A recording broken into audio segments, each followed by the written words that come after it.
জামায়াতের পক্ষ থেকে আসলো নতুন বার্তা।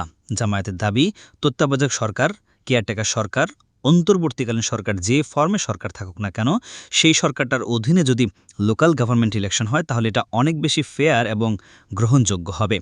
জাতীয় নির্বাচন ডিসেম্বর নাকি ২০২৬ সালের জুনে, এ নিয়ে চরম বিভক্তি দেখা দিয়েছিল বিএনপি এবং অন্তর্বর্তী সরকারের মধ্যে। সেই সংকটের অবসান হয় লন্ডনে ড. ইউনূস এবং তারেক রহমানের বৈঠকে। নির্বাচন রোজার আগেই অর্থাৎ ফেব্রুয়ারিতে হচ্ছে এমনটাই আশ্বস্ত হয়েছে বিএনপি, সেই টাইমফ্রেম ধরে যখন নির্বাচন কমিশনও আগাচ্ছে। জামায়াতের সহকারী সেক্রেটারি জেনারেল ড. হামিদুর রহমান আজাদের নেতৃত্বে ৩ সদস্যের প্রতিনিধি দল সিইসির সঙ্গে বৈঠক করে। হামিদুর রহমান আজাদ বলেন, আমরা নির্বাচন কমিশনকে পর্যবেক্ষণ করছি, আমরা এসি পুনর্গঠন চাইনি। যেহেতু অন্তর্বর্তী সরকারের পর নির্বাচন কমিশন গঠন হয়েছে, সেহেতু এই কমিশনের আস্থার বিষয়টি পর্যবেক্ষণ করছি। তারা এখনও প্র্যাকটিক্যালি কাজ শুরু করেনি।